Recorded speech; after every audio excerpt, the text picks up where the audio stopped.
Hey, it's you, man, from KC95 here. Good evening and welcome to Toasted Tavern. Your host, Scott Tobin, and the man called Wags are ready to bring you the night in sports. So pull up a stool, grab a drink, and let's get toasted. Good evening and welcome into the Toasted Tavern. Wags alongside Scott Tobin for another week of sports talk. And unfortunately, as we get started here tonight, the rain has come back into the area. Seems like it hasn't gone away in what seems like forever, but we did get a Cardinals game in today. Unfortunately, raining right now, but I tell you what, Scott, after the start of the weekend with the delay on the Cardinals game on Saturday and all that, I think the fact that we were able to get all three games in a timely manner shows that we were in for a bit of good luck. And even though it's raining now, we can sit back and say we made it through. We did. It was a little touch and go, especially Friday and yesterday. But today there was that strange, bright orange orb in the sky that I'm not really sure what that thing is, although apparently it's the sun because my head is got a nice brown color going on today. My knees do, because I went to the game today myself and I put sunscreen on. And, you know, you never put sunscreen on when you're sitting down. And when you realize that you sat down and your shorts go up above your knees, and then you realize, oh, yeah, I forgot to put sunscreen there. You've got bright red tops of your knees while everything else is just perfectly tan. So, yeah, I'm dealing with that right now. So I understand the feeling. Yeah, it was a beautiful day, though, for a ball game today. You know, not necessarily a result we wanted, but beautiful day for the ballpark. And let me ask, since it was your first time being there, I believe, this year, what was it like to walk in Busch Stadium and see it almost completely full? It wasn't quite full today, but pretty darn close. It was great to see. I mean, the fact that we started this year with bad weather, but B, with the fact that fans weren't coming out, it was really, really good to see, just feel that buzz in the atmosphere. Lots of kids there today. Obviously, it was the baseball glove giveaway and a run the bases day, so you knew kids were going to be in the stands, but there was excitement as well. And it helped that the Dodgers were in town, and you saw a lot of Dodger blue walking around as well. And again, you saw a lot of kids in Dodger gear too. So, we've talked in the past about how, baseball is a sport that is kind of losing some of those young fans. I think today gave a really good insight that that's not necessarily the case, especially because you've got such young talent and some exciting talent, not only on the Dodgers, but on the Cardinals as well. And I think that was evident today. It was great being in there and just feeling that buzz once again. I want to feel the buzz of playoff baseball, though, and I feel like we may get that this year. I'll tell you what, we didn't get it as much today because of the way the game started out, but Friday and Saturday, man, I mean, it felt like playoff baseball. There was electricity in the ballpark. We had over 40,000 all three nights. Even on Friday night with an hour and a half rain delay, there were still 40,000 people in the ballpark. And, this weekend, there was so much electricity. The fans were excited on both ends. And, I mean, it was loud. It was crazy. I was telling somebody yesterday when Ryan Helsley came out, when the lights turned red on the scoreboard, of course, it doesn't have the same effect during the day as it does at night. But when the lights turned red yesterday, 42,000 people were on their feet screaming and clapping along to the entire chorus of Hell's Bells while Helsley warmed up. It reminded me of the scene from Major League when Charlie Sheen comes out and Wild Thing hits. That's what it was like at Busch Stadium yesterday. I mean, it was awesome. I had goosebumps. I'm not going to lie. The crowd was for a regular season game. Yeah, it didn't feel like it. Like I said, Friday and Saturday, neither one, man. There was just so much electricity, and the fans were so into it. It was an awesome feeling. I haven't felt that since 2022 when Albert was doing his push towards 700. That was the last time I really felt that. And going back before that, probably 19 when they went to the championship series was the last time that I really felt that electricity, that the fans were excited about this ball club. And that's a little crazy, but we also know just the pedigree of the Cardinals. You expect them to be in the playoffs, challenging for a championship year in and year out. And the fact that they went a good amount of time without having that be the case, you can see why things have slipped a little bit. But, you've obviously worked there all year this year and in years past. What has been the things that you've been hearing that are different from the start of the season? I mean, obviously fans are coming back, but they're talking as well. They're around the stadium. They're having those conversations. What were the things that you were hearing early in the season that now have changed or have become different conversations over at least, especially the last week. Well, start of the season, we heard the same things that we've heard the last couple of years, and then even more amped up because of what went on in the offseason, the talk of retooling and cutting salary and all of those things. So you had all the negativity that we've had for the last couple of years, that this team is boring. They're not exciting to watch. The young kids aren't living up to the hype, all of that stuff. Plus the ownership's not going to spend money. They're not trying to win. All of those things that we've heard for the last couple of years had really been amplified at the beginning of the season. And part of that is from the Cardinals themselves, because they kind of told us, hey, we don't know what to expect this year. This year might be kind of rough because we're going to give these kids free run to see what they can do. And so fans were pretty apprehensive, saying it kindly, going into the beginning of the season. Most fans were pretty much just down on them and were like, oh, they're going to be in last place. This is going to be awful. What you're hearing now, and what is well deserved, is this team is fun to watch. This team is doing what Cardinal fans have been begging for the last 2 or 3 years. They're playing Cardinal baseball. Nolan said it the other night after he made his sliding catch and had his 3 hits on Friday night. Nolan said, we're the best defense in baseball. And he's right. They're playing Cardinal baseball. They're unbelievably defensively. They're doing all the fundamentals. And we've talked about this a couple of times, but they're hitting and running. They're stealing bases. They're moving people. They're advancing people with ground balls. They're hitting sac flies. They're going first to third on singles. I mean, they're just doing everything right. They don't beat themselves, and their defense has just been dynamic. I mean, you could pay just to watch this team play defense, because you're going to see something electrifying defensively almost every night, and most nights 2 or 3 times. Yeah, you certainly are. And you shared a picture with me this morning that I know I've seen across social media, and it was, Nato jumping in the arms of Contreras, smiles on their faces. And that right there is the encapsulation of this season, because you get excitement with younger players. You get excitement with guys that are here for the first time and things like that. But to have 2 veterans like that have gone through the ringer here in St. Louis, I mean, Contreras, you don't have to say anything more than, not a catcher anymore. And that tells you all you need to know. Arenado with the, is he staying? Is he going? What's going on there?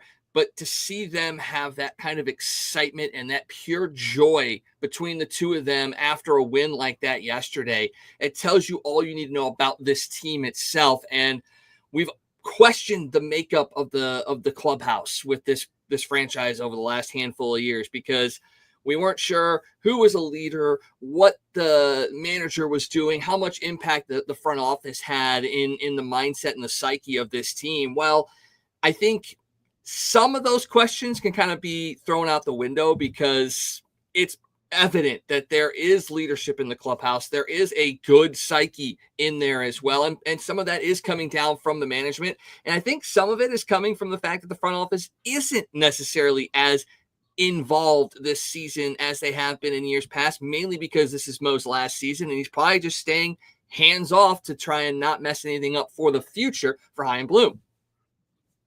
Yeah, I agree. And you watch this team and you say, what do you see differently? And we talked about him playing fundamentally and playing right. And you brought up Wilson Contreras and Nolan Arenado. And all you have to do is watch the way those 2 guys are playing. I love Nolan Arenado. You and I, of course, put up the campaign to get Nolan here from Colorado a few years ago. And I'll tell you this, Wags, and I said this to somebody the other day. Nolan Arenado is playing the most inspired baseball that I've seen him play since he's been a St. Louis Cardinal. I mean, you watch him, and some of it is he's trying to prove people wrong that have written him off and said that he's done. And part of it is the fact that he has embraced this young group of guys, and he's seen how hard they're playing, and he's playing just as hard. Because the last couple of years, if you watch Nolan, he had a ground ball to the third baseman or the shortstop. He would do what people used to say about Yadi and Albert. He'd put his head down and just kind of jog to first, and it was an automatic out. You watch Nolan this year, he hits the ball, man, and he puts his head down, and he is busting his butt down that first baseline on every single play. And it's paid off a bunch of times for him this year in big ways. But you just see that. And then as great as he is defensively, I think he's playing the best third base we've ever seen him play in St. Louis. I mean, he's made some play, because the last couple of years, even defensively, we've said, man, Nolan's slowing down a step or two, it looks like. It looks like all of the wear and tear, we know how hard he works and how dedicated he is to the game, but it just felt like maybe it had taken a toll on his body and he wasn't getting it back. Man, that guy, he's made some plays this year that Nolan Arenado a year ago or 2 years ago doesn't make.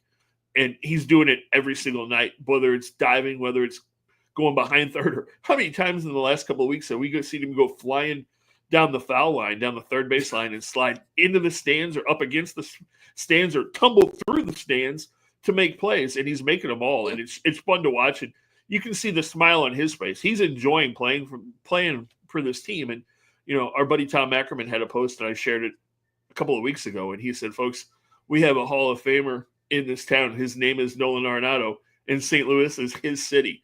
And I think he's truly embraced that and believes that. And I think the fans have embraced him. I mean, you can hear he's getting the loudest ovation of anybody when he comes to the plate, when he does anything. I think fans have more embraced him now, and I think he's finally truly become a Cardinal more than he has even when he had the bigger numbers a couple of years ago. Yeah, I mean, he's completely re-energized. I mean, he came into camp probably the most fit we've seen him here in St. Louis. And yes, part of that was probably to show people wrong, that, hey, he still does have it, but he has backed it up as well. And yeah, people were happy when he came here. They loved the trade. They wanted Nolan Arenado here, but to your point, he had good numbers, but it didn't seem like he had, in a sense, fit in with this team. And I know it's weird to say, but he's not a big personality, but you had a Paul Goldschmidt here as well, who was already looked at as a bit of a leader. And I almost feel like Arenado, as much as he was a leader in that moment, wasn't the leader. And maybe he kind of took a back seat to some of the things that he's doing now. And this has made him happier than he's ever been in St. Louis. And that's not to say he wasn't happy before, but now that he is like the guy, I think you're seeing a little bit of a different Nolan Arenado. And it's great for the Cardinals. And yes, would it be great to have Paul Goldschmidt here this year? The numbers that he's putting up and the defense that he's always had out there. Yeah, would have been great. But you look at what Wilson Contreras did.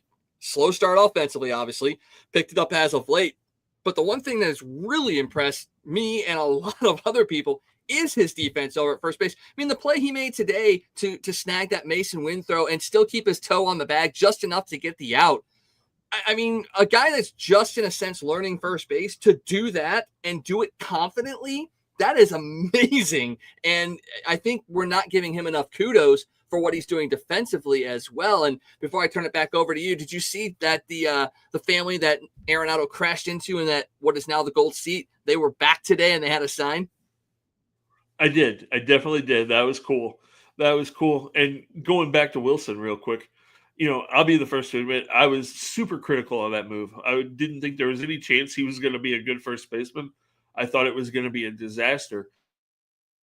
Like you said, I mean, he put in the work, and he looks like a natural first baseman. I know I'm quoting Nolan a few times, but again, the other night, Nolan said, Wilson looks like a pure first baseman, a natural first baseman. And he said, he threw a shout out to Goldie. He said to take over for a future Hall of Famer and Gold Glove first baseman that we had, and did not miss a beat with Wilson to see him playing the way he has. It's just, you got to give him a ton of credit.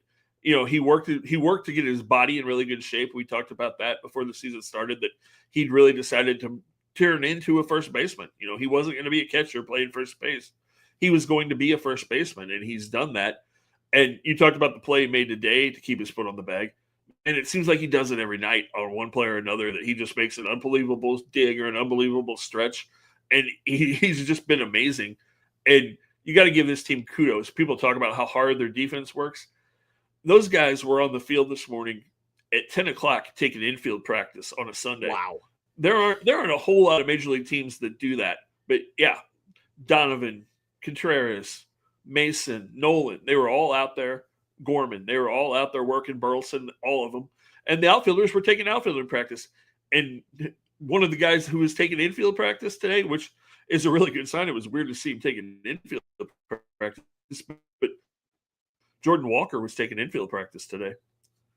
That is a good sign. And I was scrolling through Twitter before we went on, and it sounds like he's going to be going on a rehab assignment very, very soon. And we thought after the injection that it might be a longer stretch before he was able to come back. But it looks like things are progressing nicely for him, that he will be able to go out on a rehab assignment here very soon. And it'd be a big win to get him back. And he's another one that you look at and go, yeah, his offense has started to come around. He started to find himself at the plate, but it's the defense. And I know we keep going back to the defense. And, in baseball, you want to see home runs. You want to see runs scored. But just the fact that this team has, A, great defense, but B, you're getting it from players that you didn't expect to play well in specific spots. Contreras at first, Walker in the outfield. Hell, even when you throw Nolan Gorman out there at second base, you weren't sure what you were going to get because he was learning that position. The young players in the outfield, Victor Scott in center field has done an amazing job. Like, it is just an incredible mindset of this franchise that it's back to the Cardinal way of defense, speed, fundamentals, and you're getting it from guys that you don't typically expect to be able to play in those situations. Absolutely. And, the fact that you've got a versatile team, that you've got guys that can bounce around. We talk about Contreras playing out of position, Nolan Gorman playing out of position. Alec Burleson's done it. You cannot give Brendan Donovan enough credit. I mean, that guy is absolutely phenomenal. We talk about his offense all the time, but the defense that he plays, it doesn't matter where you put him. You put him in a position, it seems like he's going to make a highlight play at least once a night. And he's turned into a really good outfielder, which we didn't expect, and he's turned into probably a Gold Glove consideration second baseman. I mean, is there a better shortstop second base combo right now in baseball than Mason Wynn and Brendan Donovan? I don't think so. I mean, especially after the 2 double plays that they turned this weekend that were very low probability of being double plays. And yes, that's because Mason Wynn has a cannon for an arm, but it's the fact that Brendan Donovan can get to the spot on the diamond to get the ball first off. Secondly, to put it in the right spot for Mason to be able to get that ball quickly, drag the foot across the bag, and then throw across the diamond. I mean, they just have this chemistry that is insane right now. And I was never one of those guys that understood how good Tommy Edman was. And we're seeing it with the Dodgers now. And yes, looking back, you go, man, if you could have gotten maybe just a little bit more for him, you'd be a lot happier. But you're wondering if there was going to be a bit of a drop off after he left, because he was another one of those that had that chemistry in the infield with those guys. Donovan, I dare say, might be better defensively than Tommy Edman on that infield, and he's showcasing it right now. And not only that, you add in the offense, the double he hit against Kershaw today, lefty on lefty matchup. He's tied for the league lead in doubles now. So, I mean, you look at these guys, and sometimes you're not entirely sure why the hype is around them, especially for some of these utility players. But Brendan Donovan absolutely deserves the kudos that he gets and everything that goes along with it, because he is the Cardinal everyman. He is the guy that fans look at and go, that is blue collar Cardinal baseball. And I know this is kind of high praise because it's hard to compare generationally, but you look at a guy like Tommy Herr at second base, and Brendan Donovan has that same makeup, that same kind of mentality. He also has the hair too. But, you look at it and you go, we may have that next Tommy Herr over there at second base. Well, I told somebody that the other day. I said I saw Donovan and Wynn make a couple of double plays that I haven't seen the Cardinals make since Ozzie and Tommy were patrolling shortstop and second base. Yeah, it's been that good. And if Brendan Donovan is not an all-star this year, then the all-star voting, the all-star ballots, all of it needs to be thrown in the trash and redone, because I don't care what position you put him at, he's got to make that team. I mean, he's, in the top 10 in the league in doubles. He's in the top 10 in hits. He's in the top 10 in fielding position, in left field and at second base. I mean, the guy's just a phenomenal baseball player, and definitely deserves to be on the all-star team. Yeah, I mean, he probably won't be the starter because it's the fan votes again. I mean, but the manager will definitely be making that pick. He will definitely be an all-star member because the manager definitely going to see what he's been able to do, and he will definitely be selected. 100% agreed on that.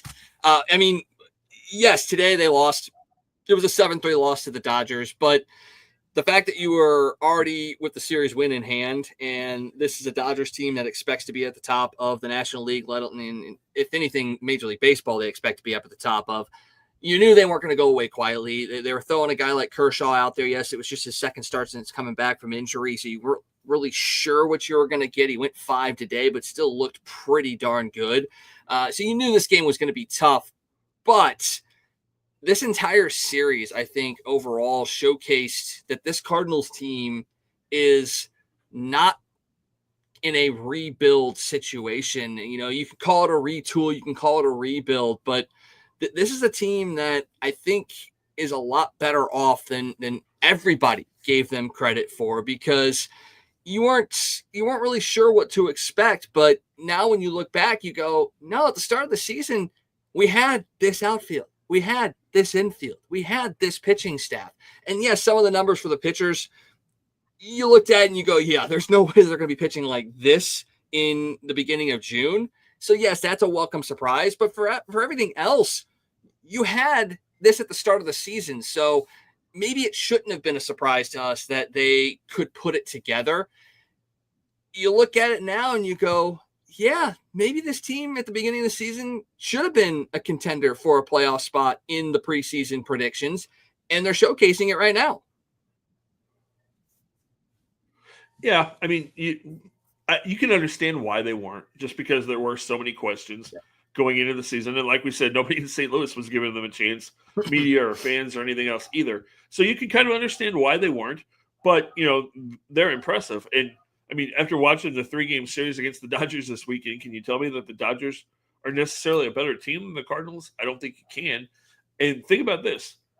The Cardinals at home so far this season have won a series against the first place Mets. They've won a series against the first place Phillies. They've won a series against the first place Dodgers. They've won a series against the first place Astros. They won a series against the second place Twins.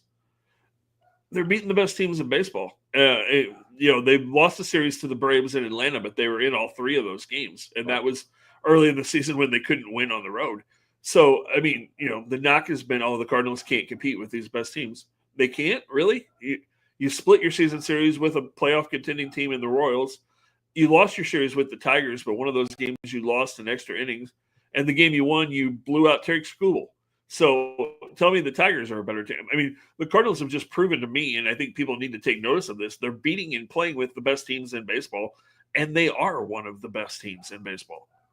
And they're doing it with non-quote-unquote superstars. I mean, Nolan Arenado is definitely a top-level name. But you look at everybody else on this team, and they're not that prototypical superstar. You know, you've got the Dodgers with Shohei and Mookie Betts and Freddie Freeman and Kiki Hernandez. I mean, the list, their entire lineup, you look at it and you go, yeah, top player, all of that. You look at some of these other teams, you know, Braves, Ronald Acuna Jr. I mean, everybody has, like, if not one, sometimes 2 or 3 name guys that you would want on your fantasy team or you would want on your baseball team.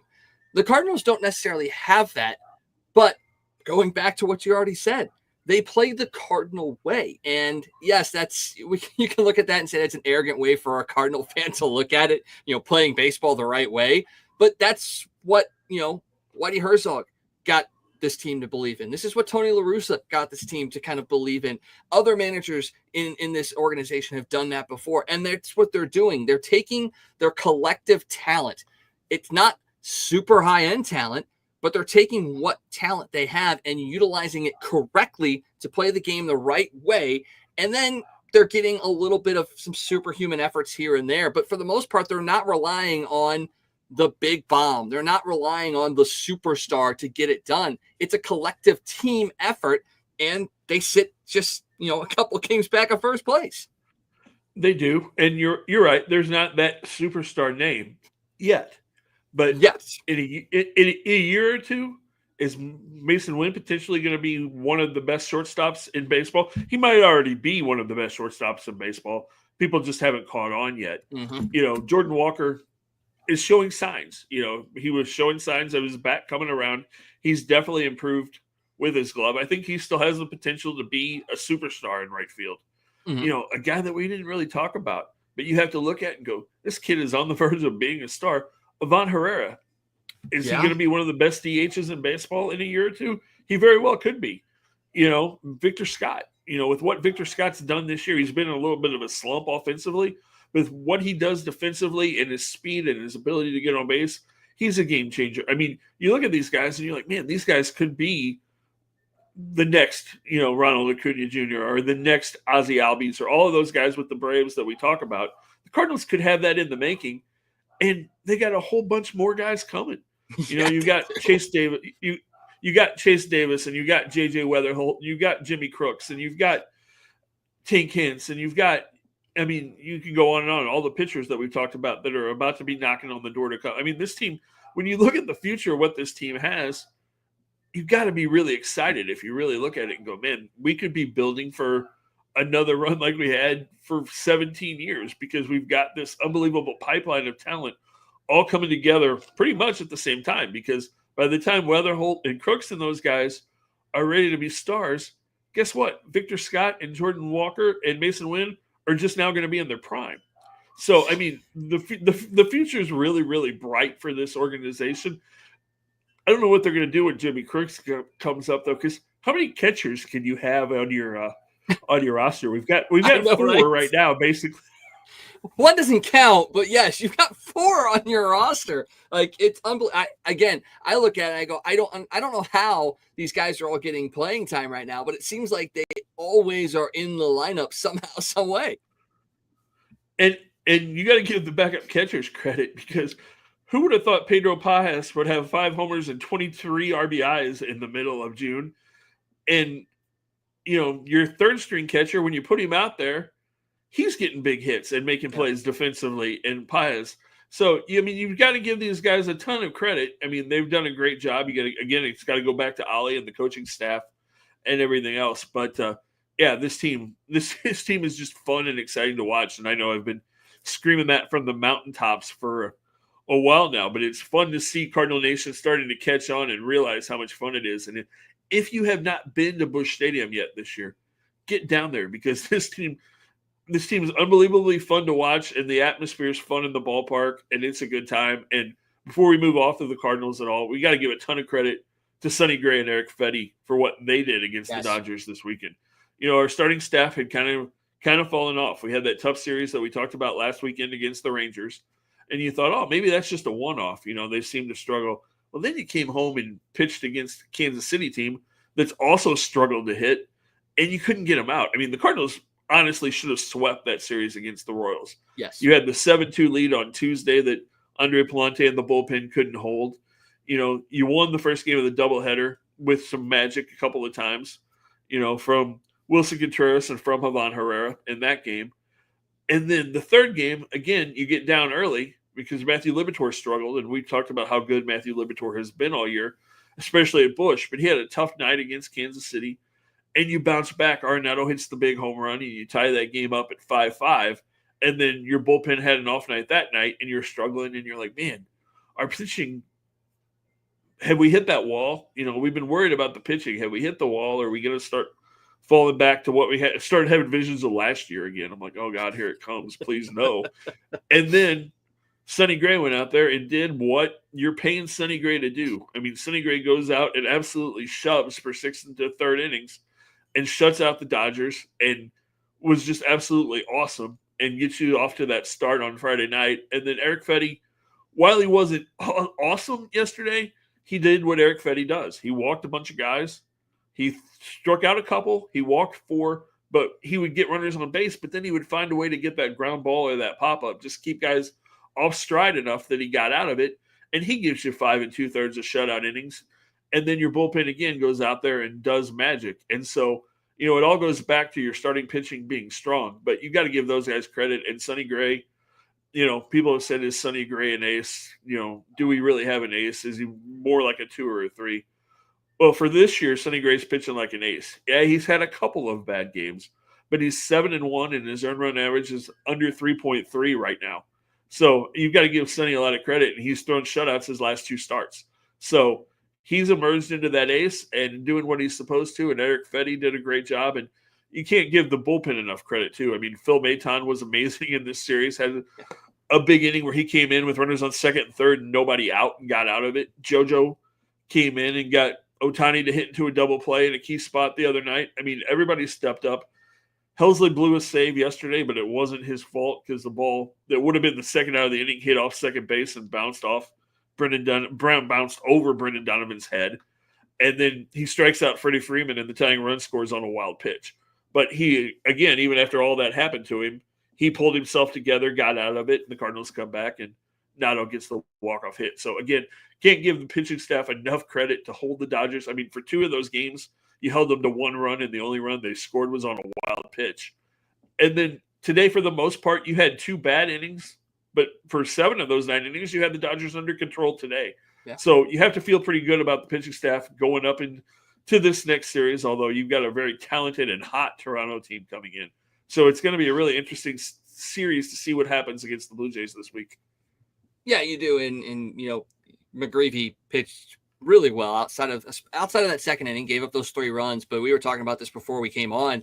He went 6, didn't walk a batter. And in a game against a lineup such as the Dodgers, where you do have to be careful to not walk a batter in your time against that lineup, that is highly impressive. I mean, just start off from the top of the first inning.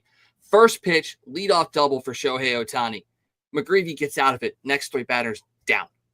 That is an incredible mindset for a young pitcher. And we're going to circle it back to the catchers in this instance as well, because you know as well as I do, we had Yachty for a long time. So you had one voice that was essentially controlling your pitching staff. What a huge credit to Herrera, Pozo, and Pages to be able to collectively be one voice and guide this staff and this bullpen to this point. And again, yes, some of these ERAs may be a little bit inflated, but in all honesty, for each of the pitchers, it's really just been a game that has kind of blown things up for them. The Boston game for Michaelis, and it's just been one game that has really kind of put things into a different stratosphere for their ERA. Outside of that, they've been really, really good. And you got to go back to the catchers being that saving grace for them, and that one voice for 3 guys to essentially have one voice and get everybody on the same page. Absolutely incredible. Absolutely. Yeah, no, they've done an amazing job. You got to give them credit. You got to give the pitching staff credit, the coaching staff, everybody, because they've done an amazing job to patchwork that together in a lot of ways and make it work. And for those young catchers to really step up and do what they've done has been impressive in calling games. And then, going into the season, remember, everybody talked about, oh man, our catchers can't throw anybody out. Teams are going to run on them. Yes. That hasn't happened either, because they've improved. Are they throwing everybody out? No, but they've thrown runners out, and teams aren't running on them like they did last year. No, they really aren't. And for the longest time with Yachty back there, teams were scared. And once he retired, everybody's like, all right, it's time to run on the Cardinals. And they were able to do that. But to your point, the catchers have started to make it happen. You also have to give credit to the pitchers for holding runners on as well. So again, it's that collective team effort that we've been talking about. It's everybody's pulling the same weight, and they're all pulling it in the same direction. And that is going to produce winning baseball. And that's what we're seeing from this Cardinals team. Now, I kind of want to get to a little bit of a future outlook. And you mentioned it, JoJo Romero got a big out, a big double play from Shohei Ohtani. Phil Maton had a good moment with the second and third no outs and was able to get out of it. You had Sonny Gray shutting this team down for 6 1/3. You had Eric Fetty pitching well. You had Michael McGreevy pitching relatively well against this team. It's a long season. Things change. You go through different iterations of how you're producing. But if you get into the postseason, this is a team you're very likely going to see at some point. How much of that, knowing what you did this weekend, is going to be in that back of your mind when you come up in a moment in LA with rabid Dodger fans going crazy, and you look back and you go, I made a pitch. I got this guy to hit into a double play. I can do it again. How big is that to have this happen here at the beginning of June, but something you can go back on? Oh, it's absolutely huge, because it just puts that confidence in them. Like you said, it puts that memory in the back of their mind when they get into that spot that, hey, I got this guy out again. I mean, JoJo goes into the 7th or 8th inning against Shohei Ohtani with a couple of guys on base, is he going to panic and be like, oh, man, it's Ohtani. What do I do? No, you go, hey, I did this earlier in the season, and I got him to hit my slider, and I got him to hit a ground ball into a double play. So that's confidence. I mean, Maton, you go, hey, I got Freeman and Muncy to strike out back to back, with runners in scoring position. You have that in the back of your mind, and it definitely builds. And don't think it's not in the Dodgers' minds either, because they'll be thinking, oh man, I struggled against this guy, I couldn't come through. They'll be, so you'll have to change things up to how you face them the next time, but that will be in the back of their minds that they struggled against you, and that they didn't come through, and that you dominated them in this series. And I like to point out the fact that we talked about this last week. Everybody was looking at this series going, yeah, it's the Dodgers. Come on. You're out of your mind if you think you're going to get one, let alone 2 wins and win the series. But we said last week, this Cardinals team has the Dodgers number in a way that is kind of unexplainable. I mean, they frustrate this Dodgers team. They grind them down. They don't make it easy. And I know there was a bit of a misstep by playing that Matt Adams home run multiple times this weekend for Clayton Kershaw to come in on Sunday and kind of shut us down a little bit. But still, you're in this Dodgers mind. And I know you can talk to them and they will say that's not the case. But there's something about this matchup that does not sit well with the Dodgers. No, the Cardinals luckily have had the Dodgers number in a lot of ways for a long time now. Look at postseason and regular season, especially at Busch Stadium. The Cardinals have played really, really well against the Dodgers and different iterations of the Dodgers with all the stars that the Dodgers have had over the last 10 or 15 years. The Cardinals have found a way to beat them, and they weren't able to do it today. And actually, he's pitched pretty well the last 2 or 3 times he's pitched against them. But the Cardinals have owned Clayton Kershaw, especially in the postseason. And yeah, when I saw them show that Matt Adams home run again today for like the 6th time this weekend, right before Kershaw went out to pitch, back in my head, I'm like, that might be a little motivation as he walks out there, a little blackboard material, as they say, chalkboard material. And Clayton was quick to mention it after the game. So, he definitely noticed, and it definitely riled him up. So, that's not what you want to do. So if we go into the postseason and play them here, let's not show that video during the series, maybe. Yeah, wait to the end of the series after we've already beaten them once or twice and have moved on. So, all right, one final set of kind of stats to kind of wrap up this segment on the Cardinals. But there's 2 things that are positive and one that is a bit of a detraction for this team. And obviously still a long season to go, still a lot of time to see these numbers change. But the Cardinals are the only team in the NL Central with a record over 500 against teams that are over 500, 21-17. Everybody else is under 500 or at 500. The Cubs are 17-17, and we all know that they've never essentially played a team over 500 yet this year. The Cardinals are 22-11 at home this year. Cubs are 20-11. Actually, everybody but the Pirates is at least 2 games over 500 at home for each of those teams. But still, the fact that the Cardinals are 11 games over 500 at home is huge. 14-18 on the road, though. And a lot of that's attributed to the very poor start that they had on the road to start the season. They have definitely improved things dramatically over the last couple of weeks. But you've got a pretty big road trip coming up in the middle of June. You're going to face 4 against the Brewers, who are sitting just a game and a half behind you. And yes, the White Sox are terrible. But for some reason, just like playing at Wrigley Field, up in Chicago, the Cardinals just seem to kind of not be able to put things together. So you look at that and you go, tough 4-game series against the Brewers. Thankfully, you have a day off in between to kind of reset. But then another kind of tough series against the White Sox. Do you look at that stretch of 7 games as kind of that make or break moment for this team on the road to maybe finally fully flip that switch over? I don't want to say that it's a 500, a better than 500 record or bust for this team.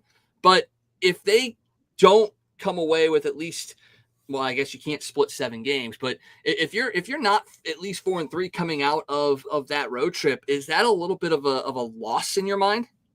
I mean, it's a disappointment. I don't know if you can say loss because it's never easy to win on the road. Most teams, your goal is to be around 500 on the road. Play well at home, be around 500 on the road, and you should be in pretty good shape.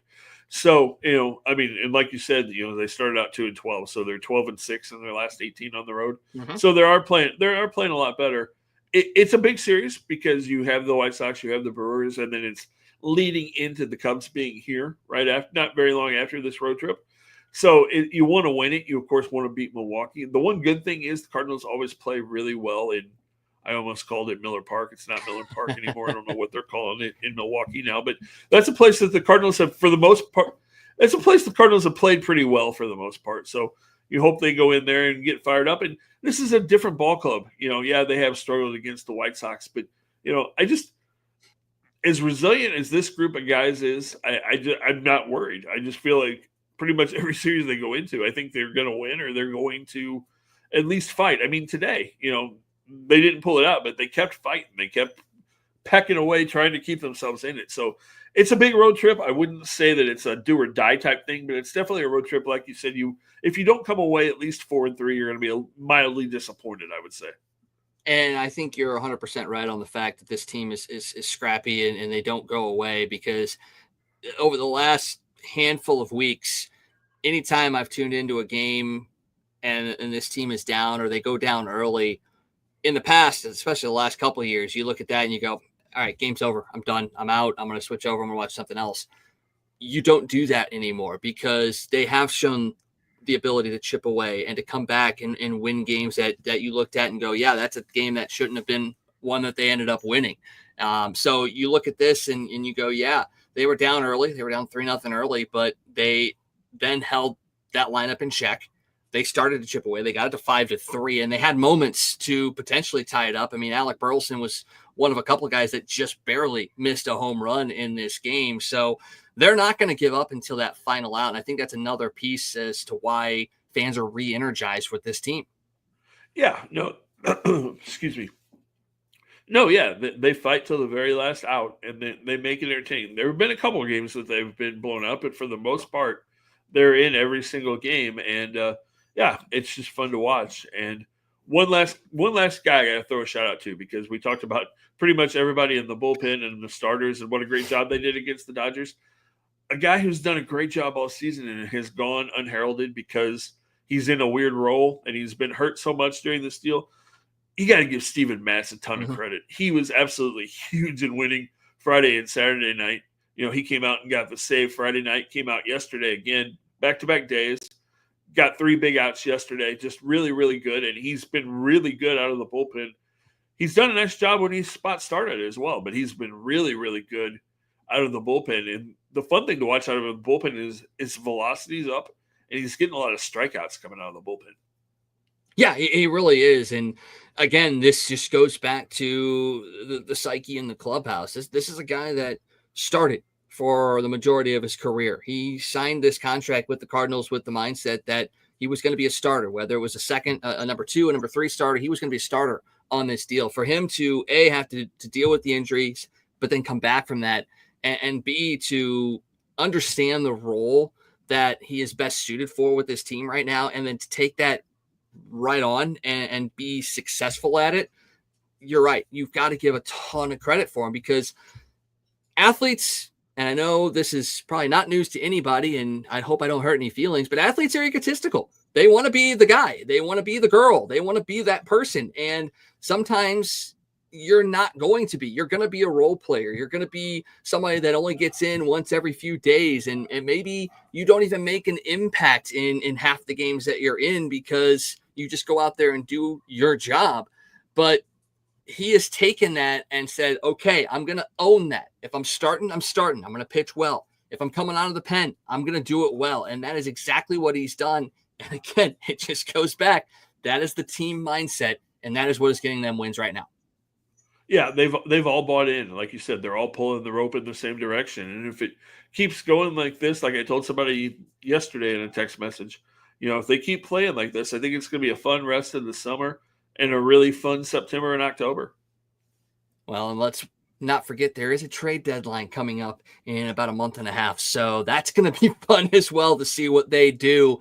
Who are they going to look to target? What are they going to look to shore up? Who are the guys that they're going to be able to find able to part with and still be successful. There's a lot of good things coming our way here in St. Louis with the Cardinals. But as of right now, they did lose the game today, but they took the series against the Dodgers, still sitting second place in the NL Central behind the Cubs. That 4-game series is looming large coming up here at the end of June. Okay, other things going on in the St. Louis area, not as good as what the Cardinals are putting together right now.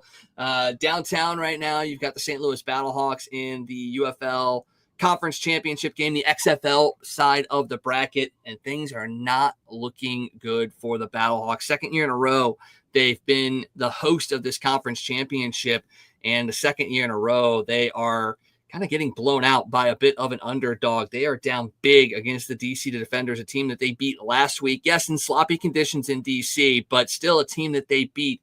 And you look at the numbers and you just look at the way this game has gone. It is making you question a lot of things about what the UFL is doing, the ability to produce good teams and good games. I mean, there's a lot of question marks around it. And for a team that's been as exciting and dominant as the Battlehawks to come into a championship game and essentially get blown out for the second year in a row, that does not bode well for one of the franchises that is essentially bringing in the majority of your fans. Yeah, no, that's absolutely disappointing. Especially after, we talked about last week that we thought that them beating DC in DC and that weather was really going to be a big confidence boost for them coming into this game. It's not played out that way. It looks like it fired up DC and the Battlehawks are just kind of there, which isn't what you want to see in your home stadium when you're hosting a championship game and you've gotten it because the crowd has been so good for you since the beginning of the league. To have the crowd not be great today, it hasn't been great the last couple of games.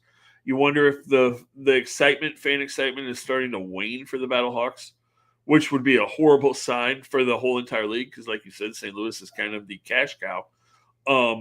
You just worry. And then you look at what the attendance is for this championship game.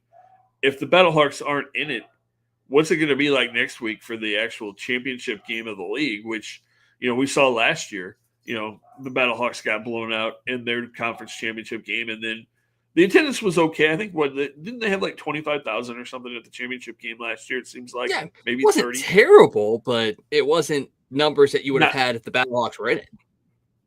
Yeah, not what they're hoping for when they put it in St. Louis, thinking, the Battlehawks will get there and we'll have a sold-out stadium. So, we've talked about this for quite a while. I'm not sure how sustainable the league is, with the way things have gone. Although, I don't know, did you see that the league has filed trademarks for 4 or 5 different teams that either could be expansion teams or teams moving to different cities? So, I mean, I guess the league is still planning on being a viable option and doing things, but they got to figure some stuff out because,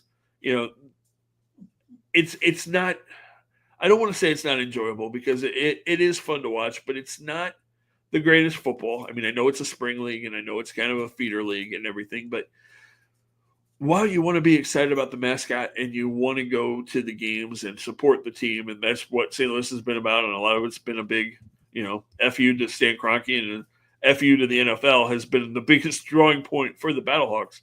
At some point, for fans to keep going out, you got to have an exciting team to really watch. And while they've been okay, I don't know the product on the field is good enough to be sustainable to draw 30 or 40,000 people every week. I think you've got to figure out a way, and I don't know how you do it. I was thinking about this a while ago. I think for this league to be sustainable, what you almost need is to, like we talked about multiple times, you almost need to embrace the fact that it's a feeder league, a minor league system. And what you almost need to do is find a way to play in soccer stadiums or smaller, stadiums that hold 20,000 people, so that when you draw 8 or 9,000, it doesn't look, it looks half full and not, hey, we drew 8,000 people in a 60,000 seat stadium. Yeah, I mean, I think you're right. I think it's that. I think you need to have investment from either current or former NFL players that are trying to make things exciting. I mean, I can't remember who it was. I want to say it was the Kelsey brothers that were rumored to potentially be involved in maybe putting together a UFL franchise as well. But that's the thing you need. You need that name recognition to to help build that excitement, because right now, honestly, The Rock ain't doing it. I mean, I don't even think he's been to any XFL events or UFL events here in the last couple of weeks as well. So it almost seems like he's now just the monetary investor in this and not the face of the league, which, to his credit, having him be the face of the league is probably not the best way to go about it, because he did play football, but he was never an NFL star or anything like that. But if you're able to get some of these current or former NFL guys in as franchise owners, or just having some involvement in these teams, and then, like you said, making it the feeder to the next level, because you've got a lot of collegiate football players that are looking to continue to play, and they're not going to make NFL rosters, and NFL, practice squads are not very big. So you need the ability to have guys that are ready to go, and the ability to bring them up through a minor league system in a sense. And that's exactly what these teams can be. They have to get out of that mindset, like you said, that they're not another league. They're an extension of the biggest league in the world, and they have to be okay with that. And I don't think that's going to happen. And I also think, and we've talked about this as well, I know it's about ratings, and I know that you have to be in these bigger markets, but I don't know if that's making much of a difference right now when it comes to TV ratings. I still think you need to have that model of what St. Louis is doing, what a couple of these other programs like Birmingham are doing. You got to be in non-traditional NFL cities to build that excitement, that grassroots kind of level, like what soccer has done in some of these areas as well. You've got to build it from the grassroots, and that's what's going to make you successful. Yes. Are you going to lose money for a handful of years while that's happening? Yes. So you have to be able to make that conscientious decision of, we're going to lose money, but in 5 years, this is going to be something. But you've got to be able to put that commitment into it, and I just don't know if that's going to happen. Well, and, we've talked about it too. You've got to figure out your ownership model, because while it's great, everybody says, "Oh, I support the Battlehawks because it's our team. It's a St. Louis team." They're not really. Yeah, they come here and they play once a week, but they practice. Here, yep. They practice. Every team practices in the same place. Every team's basically owned by The Rock. I mean, The Rock is the owner. You don't have franchises. That's like, how do you? If you wanted to invest in it, how do you invest in it? Because, it's not like you can buy a franchise and be like, oh, this is my franchise, because The Rock owns everything. So you got to figure that kind of stuff out too. It's, couldn't you get more corporate money and more city sponsorships and things like that if the teams were actually based in the cities they're playing in? I mean, yeah. I guess it's the way it is right now. It's not financially feasible for them to do it that way, with just one person owning it. You would have to sell the franchises and do all of that. And, is there enough interest for people to buy? That's a question too. Is there anybody even interested in buying a franchise? You talked about the Kelseys. Maybe you could get some people like that. Maybe an Isaac Bruce, somebody like that would be like, hey, he's talked about wanting to own a football team at different points in time. Somebody like that, be interested, put a group together. To Chris Long has talked about it as well. Maybe get some of those guys together and put the team in St. Louis and see what happens, and do that in different cities. I mean, those are the kinds of things that you really need to do if you really want to make this a sustainable thing. Otherwise, I don't see it still being around in 4 or 5 years. I honestly don't, the way it's currently construed. So, and this is an interesting thing. I know I saw this with Thomas Welch, part of the STL Sports Hub group, that I know that they just had to revamp a little bit. So I know I got their name wrong, but the new local group that's really been hitting hard on the sports talk things. He was talking about the fact that, this is something that was part of this Rams settlement, was the new turf that was installed at the Dome. And if this league lasts 3, 4, 5 more years, okay, you look at it and you go, okay, you've got a decent return on investment when it comes to spending all that money to re-up the turf. But if this league falters and is done after this year or next, you look back and you go, oh my, was this another waste of this Rams settlement that could have been used to do something else for the city, whether it was sports related or whether it was for the city itself. And I think that's another point of why this needs to be successful. Like, you've got to find a way to make this work, because you're already, I don't want to say you're a laughing stock in the football community, because I think people see the passion of football fans here in the city. But if this folds again and you just spent millions of dollars, well, maybe not millions, but a lot of money to essentially revamp your football dome for a team that after next year possibly may not exist, that's not a good look once again for the management of a potential NFL team that comes back in here. It's not going to be an attractive place for a future NFL owner to say, yeah, this city gets it. The fans are great. We love that. But the city they don't know how to handle this, and we're not going to get a good deal. So why are we even going to come in there? Well, I mean, you had to put the turf on. You had to get new turf, because the turf that was in that stadium was way past repair. I mean, it was past its expiration date by about 5 years. So for it to be safe for anybody to play on it, they had to put new turf down. And the hope is that you put that turf down, you put in the new lights, and you're able to put some more money in the stadium, and you're able to get, whether it be an SEC game back in St. Louis like we had with the Mizzou, Illinois games, or, maybe eventually you can get you do some more renovations, and hopefully you maybe get the Big 12 championship game or one of those games back to St. Louis that we had in the past. I don't think whatever happens with the league negatively looks at St. Louis, because I think what St. Louis has done for the league has put back in people's minds that questioned whether it was a football town. I think if people firmly know that St. Louis is a football city, and with the right ownership and the right commitment, you could make it work here. As a matter of fact, a couple of guys at NFL Network were asked to pick their top 3 football cities in the NFL, and a couple of them, their third pick was St. Louis as the best football city in the country. For a team that hasn't had a football team, an NFL team in almost 10 years, you're picked as the third best NFL city. That just tells you, and the people that picked it, it was behind Buffalo and Pittsburgh, by the way. So, pretty good standings there. So, I think people in the know, and whether they will admit it, well, they won't admit it, because they're not going to admit that they cheated to let Stan Kroenke move. But if you talk to 99.9% of people in the NFL, in the higher-ups, they're going to tell you that St. Louis did everything they needed to do to keep the Rams here. There aren't very many cities in this country that would go through almost 15 years of awful football and still have 50,000 people in the stadium every week.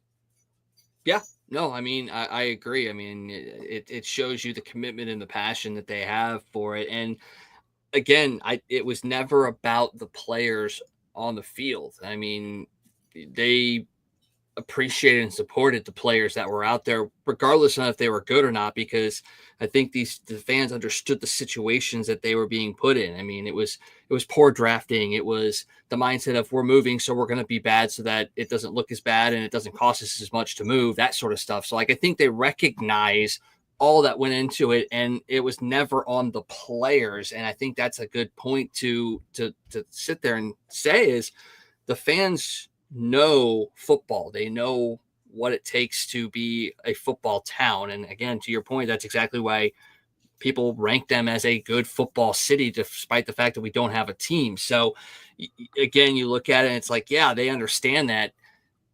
The problem is, and this is a problem for many, sports leagues and other things that are going on in the city itself, is the city management and the fact that it's separate from the county and all the fun stuff that goes into the politics of things. Is that something that may hurt this city getting an NFL team, or, and I know it's still well outside the realm of possibility, an NBA team coming in here as well? I mean, are we at a point now where we may not see another new team in the St. Louis area probably for the rest of our lifetimes? I don't think so. I really don't. I think that at some point down the road, I think there will be an NFL team in St. Louis again, whether it's an expansion team, or I know a lot of people say, no, we don't want it, or if a team moves here. I mean, obviously expansion would be the preferred way to go, but I think eventually there will be an NFL team here. And, the new mayor, in her attempt to run for mayor last time when she lost, one of the things she ran on was the fact that she was interested in bringing NBA to St. Louis. Mhm. And I think NBA could flourish in St. Louis. I really do. I mean, St. Louis is a good basketball city. Look at all the NBA players around the country that are from St. Louis. There's a ton of them. I think we're going to see both at some point in our lifetime. Is it going to happen in the next 4 or 5 years? Probably not. But I think it's possible that you could see one or both in the next 10 to 15 years. That would be incredible. Even more excitement to potentially revitalize the downtown area and help build St. Louis back up to what it once was. I mean, we're seeing it go in a bit of a better direction right now as well. I think things are changing a little bit. Yes, there's still some roughness to the city, but I feel like that there potentially is change in the air, and it's good to see it. And I think part of that was being downtown today. And yes, it was downtown on a Sunday afternoon. It's a whole lot different than being downtown on a weekday night or a Friday or Saturday night, what have you. But there is still a little bit of an air of excitement when you go downtown, especially in the areas that surround the sports arenas that are down there. Yeah, I mean, there are parts of downtown that are flourishing. You hear all the negative stuff, but there are areas that are doing really well and expanding and booming. And there are some things that definitely need to be fixed, and some things that the past administration in the city didn't seem to care about a whole lot. Hopefully the new leadership will start to turn things around. And there's plans for a bunch of construction and renovation, and hopefully it just keeps going. Because St. Louis is a great city. We talk about this all the time. All we hear when you live here is negativity, negativity, negativity. But when you talk to people that come into St. Louis, I talk to people every day that are, from other cities that come in to see the ballpark and see it for the first time. And the things that, people are like, man, there's so much stuff to do, because that's all you hear when you live here is, man, there's nothing to do in St. Louis. St. Louis is so boring. And then you talk to people when they come into town and they're like, there is so much stuff to do, so much family stuff to do in downtown St. Louis and in the suburbs. And people that come to visit, for the most part, love St. Louis. They're impressed. And you hear that nationally. You read business journals and you read different things, and almost always, if there's a national comment about St. Louis, it's about St. Louis being a hidden gem and all the things that St. Louis has going for it. And so, like you said, we talk about how the Midwest gets ignored, but sometimes the bad publicity that we have is from ourselves. The people in this city, and some of the media in this city live to tear the city down and make it look bad. That seems to be some of their goals for some reason. Hey, you know what? We love living here. We've lived here all our lives, and some of us may not be going anywhere anytime soon. But it's a great city to live in, and yes, I know I say that living out in the county and not living in the heart of St. Louis, but still being able to go down there, still driving through the city and all of that. I don't have much of a leg to stand on, but I still think and believe that St. Louis is one of the greatest cities in the entire country, and I, along with everybody else, hope that we're able to rise up and be of more prominence for us to be supportive of our own city. So hopefully that does change. Well, Battlehawks on the verge of dropping this one. They're down 36-12. St. Louis City in the waning moments of their game against Portland just dropped down 2-1. They had a 1-0 lead early in the second half, and then have given up 2 to drop to 2-1 to Portland. They still got some stoppage time left, but it's another potentially long season for this city squad as well. I know we don't talk about them enough, and there's not a whole lot to talk about right now, but with the Battlehawks and with City, we felt like City had an opportunity to kind of grasp and grab hold of some disillusioned Blues and Cardinals fans the last handful of years. And now that the Cardinals are resurgent, the Blues have resurged themselves, both the Battlehawks and City may have missed an opportunity to really just take hold of something in this sports fandom. And you're not going to see a dramatic loss in fans, but the growth in fans for both those franchises as well seems to have waned. Yeah, I would say that the momentum has stalled on both sides. They had a lot going for them, and it's just kind of stalled, and maybe in some cases gone in reverse a little bit. They've got especially City's got to figure out what they're doing. They've just, we've seen them go through a couple of coaches in the less than a calendar year. You got to figure out what kind of style you want to play, and figure out your system and all of those things. And it's going to take a little while. And again, we've talked about this a couple of times recently. City's kind of a victim of their own early success. Being an expansion team, getting off to that incredible start that they did, and there was so much excitement, so much buzz, and then for them to basically turn into what an expansion team normally is, the last couple of years, it just has really hurt, and all of that momentum has been kind of lost. So you hope that they are able to figure things out and get back on the right path soon. And we'll see what happens with the Battlehawks, but and overall, we talk about it all the time. St. Louis is such an amazing sports city, and fans show it. You put on a sports event in St. Louis, fans are going to show up, and they've shown that over and over and over again. And hopefully the area teams get to figure things out here shortly. Well, and I'll tell you exactly to your point. I saw that this weekend over at Worldwide Technology Park with the Michigan Girls Soccer Championships. It was the Final Four and great crowds. I mean, last night's Class 4 championship with Coriezu and St. Dominic, the stands were absolutely packed. And it just so happens you had, the 2024 National Player of the Year, Maddie DiMaria, in that game. And she went ahead and put on another show last night. She was signing autographs last night. She's a sophomore at Coriezu, and she was signing autographs for a lot of young kids that were there to see her play. And, back in year one for City, it was incredible. And you could see the joy on her face too. It was amazing.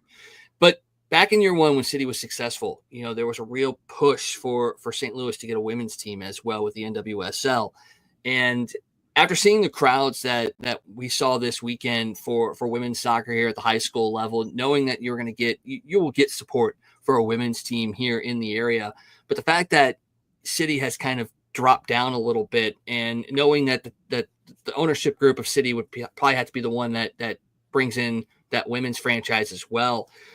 Does that hurt the potential for a women's team coming in here and bringing some excitement and allowing a player like a Maddie DiMaria or any of these other young, phenomenal women the opportunity to play locally for a professional team and bring that level of excitement here to the area? Because if that doesn't happen, you're talking Europe, you're talking another big, NWSL city in the country, and you're losing great local talent. I mean, we've already seen that with, the guys, Josh Sargent, Tim Ream, those guys that were St. Louisans that, they weren't going to be playing here when City came in because they were still in the prime of their careers, and Sargent still is. But if you have the ability to have a women's team here and take some of these young female high school athletes and be able to cycle them into a local club, that would be a huge thing. But because City has kind of fallen down, I think that maybe has hurt the potential for a team here.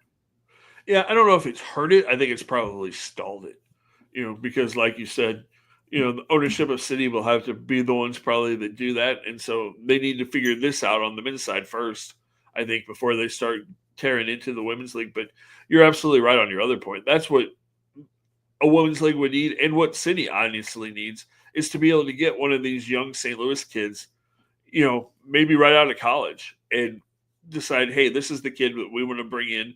We want to put him on every billboard. We want to put him on every poster. We're St. Louis City. This is a City kid. This is our guy. This is the guy that we're going to build around. And I think that's what they really need to really get fans excited and bring in new fans, is to bring somebody local like that and make him the star of your team and the center of your team and what you build around. Yeah. I think you're 100% accurate on that. So they are in the final seconds here in Portland. City looks like they're going to drop that one. Battlehawks down 36-12 with 6 minutes to go in that one. Cardinals dropped the final game of their series to the Dodgers. So not a great day in St. Louis sports, but there are some positives, especially with the Cardinals.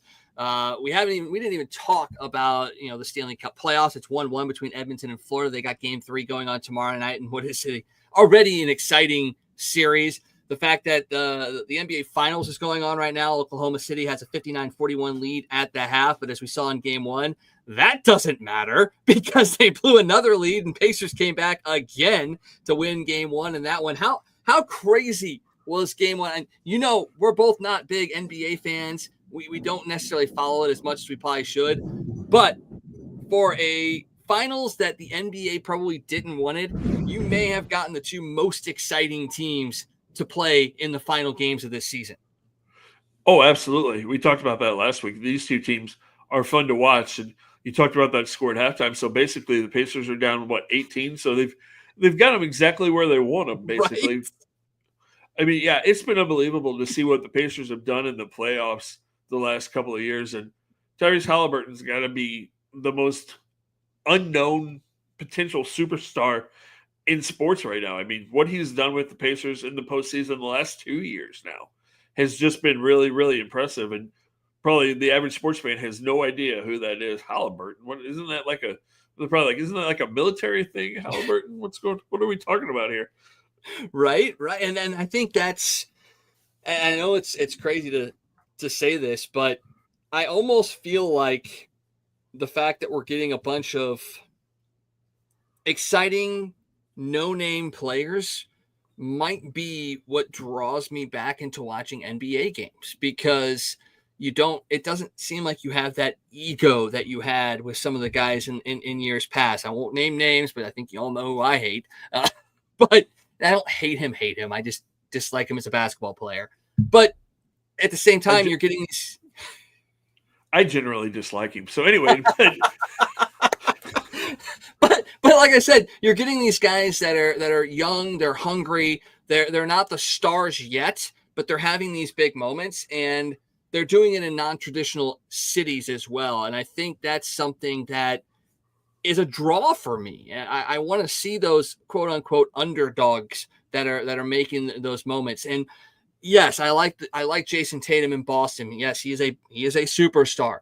But I look at that, and he's a St. Louis, and he's a humble superstar. So I'm attracted to that. I like what I'm seeing in Oklahoma City. I like what I'm seeing in Indiana. You're seeing a lot of this, a little bit of a change of trajectory for what it means to be an NBA player. And I think that might draw me back into watching games. And that kind of excites me, because I do like basketball. I love college basketball. I was a Bulls fan growing up. Like, that was exciting. Bulls, Knicks, Bulls, Rockets, Mutombo, Ewing, Jordan, all these guys, that all excited me.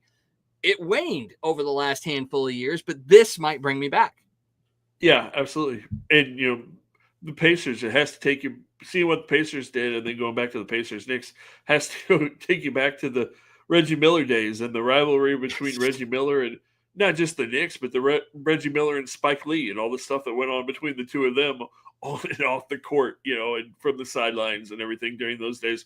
And to see Oklahoma City come back and have the young group of talent that they did kind of takes you back to, almost 15 years ago now, when a young Oklahoma City team went up against the Miami Heat, and you had a young Kevin Durant, and you had a young Russell Westbrook, and a young James Harden, and those guys looked to be the future, and that looked to be the future dominant team, because you had all these kids coming together. Unfortunately, they couldn't stay together because egos kind of got in the way. But hopefully you see that happen. Hopefully you see this young group of Oklahoma City kids come together, and we've already seen one of them win the MVP this year.